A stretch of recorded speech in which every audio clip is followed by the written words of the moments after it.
آیت نمبر 151 تمہید ہم نے اس کی سن لی کہ اصل میں کیا بتایا جا رہا ہے یہاں پر.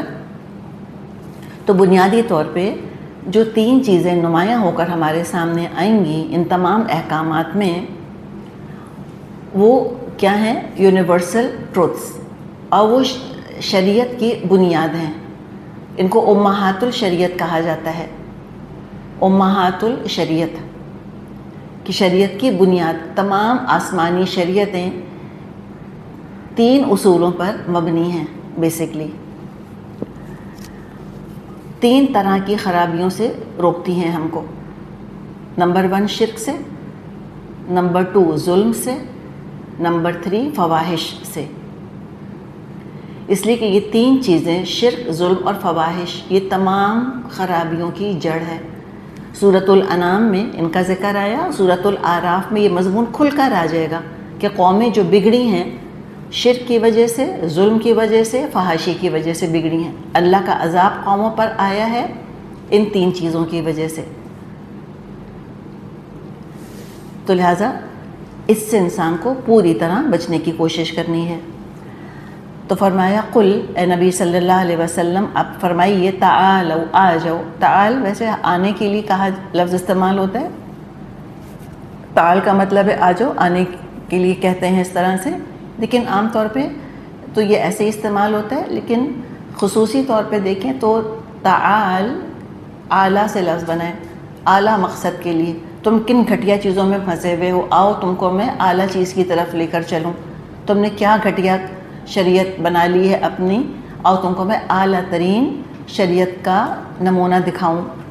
اتلو ما حرم ربکم علیکم، میں بتاتا ہوں تم کو تمہارے رب نے کیا کیا حرام کیا ہے تم پر.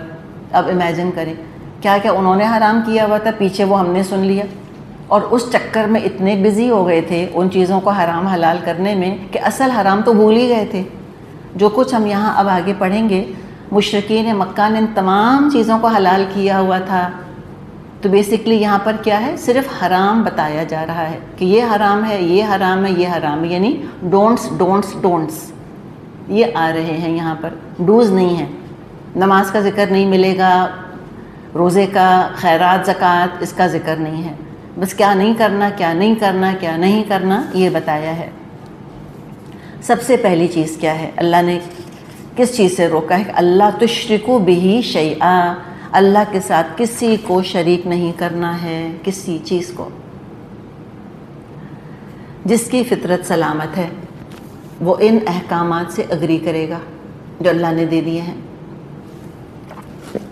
اللہ کے ساتھ شریک نہیں کرنا. وبالوالدین احسانا، اور والدین کے ساتھ نیک سلوک کرو. ولا تقتلوا اولادکم من املاق، اور اپنی اولاد کو مفلسی کے ڈر سے قتل مت کرو. نحن نرزقکم وایاہم، ہم تم کو بھی رزق دیتے ہیں اور ان کو بھی. اب آپ دیکھیں ہم نے کیا بات کی تھی کہ کیا آ رہا ہے ان آیات کے اندر؟ ڈونٹس، نہیں کرو، نہیں کرو، نہیں کرو، نہیں کرو. تو پہلے کیا؟ ہر چیز میں لا ملے گا ہم کو کہ لا تشرکوا بہ شیئا، لا تقتلوا اولادکم، لا تقربوا الفواحش. لیکن ایک چیز میں لا نہیں آیا، وہ کیا ہے بتائیں ذرا دیکھ کر؟ وبالوالدین احسانا. جی ہاں، تو اس میں ایک لا انڈرسٹوڈ ہے. وہ کیا؟ کہ احسان سے کمتر سلوک مت کرنا ماں باپ کے ساتھ. یعنی برا سلوک تو بہت دور کی بات ہے، احسان سے کمتر ٹریٹ مت کرنا والدین کو، پیرنٹس کو. ولا تقربوا الفواحش ما ظہر منها وما بطن، اور بے شرمی کی باتوں کے قریب بھی مت جاؤ، خواہ وہ کھلی ہو یا چھپی. ولا تقتلوا النفس التي حرم اللہ الا بالحق، اور کسی جان کو جس کو اللہ نے محترم ٹھہرایا ہے ہلاک مت کرو مگر حق کے ساتھ. ذالکم وصاکم بہ لعلکم تعقلون، یہ باتیں ہیں جن کی ہدایت اس نے تم کو کی ہے، شاید تم سمجھ بوجھ سے کام لو. ولا تقربوا مال الیتیم الا بالتی ہی احسن، اور یہ کہ یتیم کے مال کے قریب مت جاؤ مگر اس طریقے سے جو بہترین ہو. حتی یبلغ اشدہ، یہاں تک کہ وہ اپنی بلوغت کو پہنچ جائے. وَأَوْفُوا الْكَيْلَ وَالْمِيزَانَ بِالْقِسْطِ، اور ناپ تول میں پورا انصاف کرو. اس میں بھی آپ دیکھیں کیا لا نہیں آیا یعنی بے ایمانی مت کرو. آبویسلی لا نکلف نفسا الا وسعها، ہم ہر شخص پر ذمہ داری کا اتنا ہی بار رکھتے ہیں جتنا اس کے امکان میں ہے. وَإِذَا قُلْتُمْ فَاعْدِلُوا، اور جب بات کرو انصاف کی بات کرو. وَلَوْ كَانَ ذَا قُرْبَىٰ، چاہے وہ معاملہ قریبی رشتہ داروں کا ہی کیوں نہ ہو. وَبِعَهْدِ اللَّهِ أَوْفُوا، اور اللہ کے عہد کو پورا کرو. ذَلِكُمْ وَصَّاكُمْ بِهِ لَعَلَّكُمْ تَذَكَّرُونَ، ان باتوں کی ہدایت اللہ نے تم کو کی ہے شاید کہ تم نصیحت قبول کرو. وَأَنَّ هَذَا صِرَاطِي مُسْتَقِيمًا فَاتَّبِعُوهُ، نیز اس نے ہدایت کی ہے کہ یہی میرا سیدھا راستہ ہے لہٰذا اسی پر تم چلو. وَلَا تَتَّبِعُوا السُّبُلَ فَتَفَرَّقَ بِكُمْ عَنْ سَبِيلِهِ ذَلِكُمْ وَصَّاكُمْ بِهِ لَعَلَّكُمْ تَتَّقُونَ، اور دوسرے راستوں پر مت چلو کہ وہ اس کے راستے سے ہٹا کر تم کو الگ الگ کر دیں گے. یہ ہے وہ ہدایت جو تمہیں تمہارے رب نے دی ہے شاید کہ تم تقوی کرو.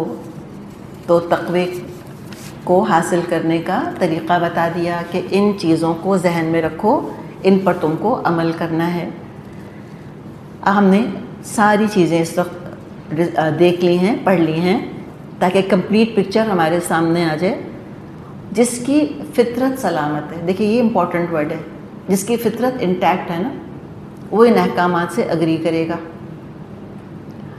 اس لیے کہ اللہ نے انسان کی فطرت کے اندر حیا اور عدل کو گوندھ دیا ہے، انگرین کر دیا ہے. حیا اور عدل کی پہچان ہے، نہ صرف پہچان ہے بلکہ پسندیدگی ہے. انسان حیا کو پسند کرتا ہے، انسان عدل کو پسند کرتا ہے، اور یہی چیز ہم کو جانوروں سے ممیز کرتی ہے، ڈفرینشیٹ کرتی ہے. جانوروں میں حیا نہیں ہے، جانوروں میں عدل کا کانسیپٹ نہیں ہے. ہوتا کیا ہے، ارد گرد کے ماحول میں جو غلط نظریات موجود ہوتے ہیں، جو غلط روایات موجود ہوتی ہیں، اس کی وجہ سے فطرت کے اوپر غلاف آ جاتا ہے، کورنگ آ جاتی ہے، کرسٹ چڑھ جاتا ہے. تو اسلام ہمیں فلاح سکھاتا ہے. جہاں پہ سورہ بقرہ شروع ہوئی اولئک ھم المفلحون، اللہ نے فرمایا وہی فلاح پانے والے ہیں. اور فلاح کے بارے میں تو ہم بات کرتے رہتے ہیں، کسان کو فلاح کہتے ہیں. وہ زمین کی سطح کو پھاڑ کر اندر سے جو موجود خزانہ ہے، جو زرخیزی ہے، اس کو اپنے لیے استعمال کر لیتا ہے. تو مومن کا معاملہ بھی یہ ہے کہ اگر کوئی ماحول کی خرابی کی وجہ سے کوئی کرسٹ، کوئی غلاف اس کے اوپر آ گیا، وہ اس کو چیر کر پھاڑ کے اپنی اصل فطرت تک پہنچ جاتا ہے، ری ڈسکور کر لیتا ہے. اور پورا مکی قرآن دراصل کیا کر رہا ہے، 13 سال آپ صلی اللہ علیہ وسلم نے کیا کیا ہے مکے میں، لوگوں کو ان کی فطرت سے ریکنیکٹ کرنے کی کوشش کہ تم پہلے انسانیت کے لیول پر تو آؤ، انسان تو بنو، پھر مسلمان بھی بن جاؤ گے. اندر کے انسان کو جگایا، اس غلاف کو ہٹایا، اخلاقی حس کو بیدار کیا. کوئی قانون نہیں دیا مکے میں، نو لاز، بس صرف حلال اور حرام کا ذکر ہمیں ملتا ہے، چند غذاؤں کا، نتھنگ ایلس. بیکار تھا بتانا. ابھی کیسے مسلمان کو بنایا جاتا جب کہ وہ بھی انسانی نہیں بنے؟ ابھی کہاں وہ شریعت کی قدر کرتے جب کہ ابھی عدل اور حیا کی ان کے اندر قدر نہیں ہے، پہچان نہیں ہے. تو یہ ہے بیسک کام، بنیادی کام کرنے کا خود ہمارے لیے بھی. اللہ تعالیٰ کی آیات تلاوت ہوتی رہی ان کے اوپر اور تزکیے کا عمل ہوتا رہا. تو کرنے کا کام یہ ہے کہ انسان کی فطرت کو ریسٹور کیا جائے. ریسٹوریشن ہوتا ہے نا، کھنڈرات کو ریسٹور کرتے ہیں، چیزیں فیڈ ہو جاتی ہیں، پکچریں، پینٹنگز فیڈ ہو جاتی ہیں، کہتے ہیں ریسٹوریشن ہو رہا ہے، ان کے رنگوں کو پھر نمایاں کر رہے ہیں. تو پہلے کیا کیا اسلام نے کہ صبغت اللہ کو نمایاں کیا ہے. اللہ کا رنگ وہ فیڈ ہو گیا تھا نافرمانیوں کی وجہ سے، وقت کی گرد پڑ گئی تھی، دھول مٹی پڑ گئی تھی اس کے اوپر. وہ دھول مٹی دور کرنے کی کوشش کی گئی، اس رنگ کو اجاگر کیا گیا، اللہ کے ساتھ کنیکٹ کیا گیا، اللہ کی پہچان کروائی ہے اور اپنی پہچان کروائی ہے. اس لیے کہ جب تک فطرت نہیں جاگے گی، جب تک فطرت تازہ نہیں ہوگی، جب تک فطرت ریسٹور نہیں ہوگی دین فطرت نہیں سمجھ میں آئے گا۔ اسلام دین فطرت ہے، اس کو فطرت کی روشنی میں ہمیں سمجھنا ہوتا ہے۔ تو نیچرل طریقہ یہی ہے نیشن بلڈنگ کا، پہلے کیریکٹر بلڈنگ ہوگی، پھر نیشن بلڈنگ ہوگی، پہلے انسان بنیں گے، پھر شریعت عطا کی جائے گی ان کو۔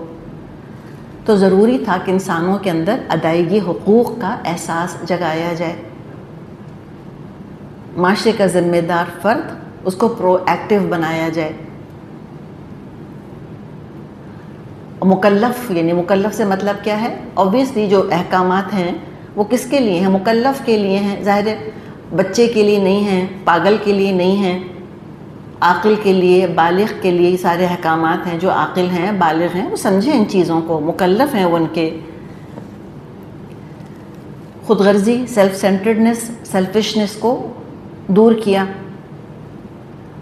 بلکہ لوگوں کو کہا کہ تم کو خود غرض بن کر رہنے میں لطف نہیں آئے گا زندگی کا، تم لینے والے کیوں بنے رہتے ہو، دینے والے بنو۔ تو سخی مزاج بنایا، کیئرنگ بنایا لوگوں کو کہ کیئر کرو، you are responsible for people around you, تم پہ معاشرتی ذمہ داریاں ہیں۔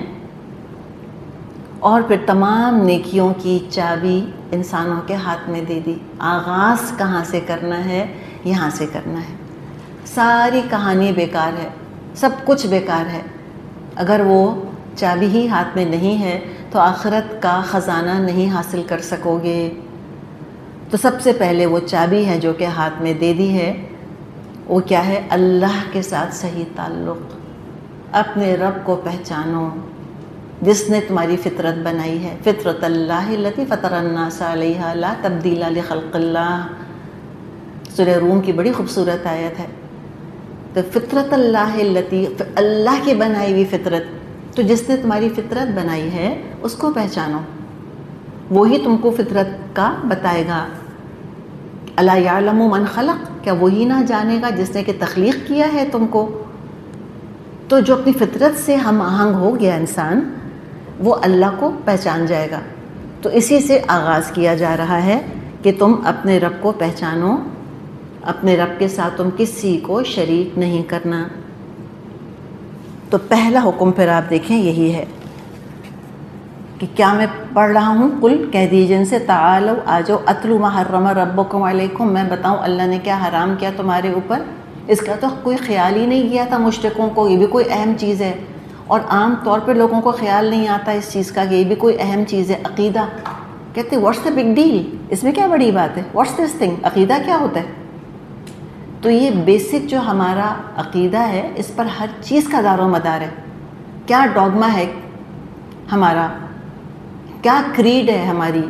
تو یہ کریڈ آف اسلام وہ کیا ہے؟ اللہ تشرکوا بہ شیئا، کسی چیز کو تم اللہ کے ساتھ شریک نہیں کرنا، نہیں کرو گے۔ شیئا، پتہ کیا چلا کہ بہت بڑے بڑے ہاتھی گھوڑے نہیں لگتے شرک کے اندر، چھوٹی چھوٹی چیزیں بھی شرک کا سبب بن جاتی ہیں۔ معمولی معمولی چیزوں کی وجہ سے بھی انسان شرک میں مبتلا ہو جاتا ہے۔ تو قرآن کے نور نے واضح کر دیا ہے سب چیزوں کو کہ کیا ہوتا ہے شرک اور کیسے اس کا ظہور ہوتا ہے۔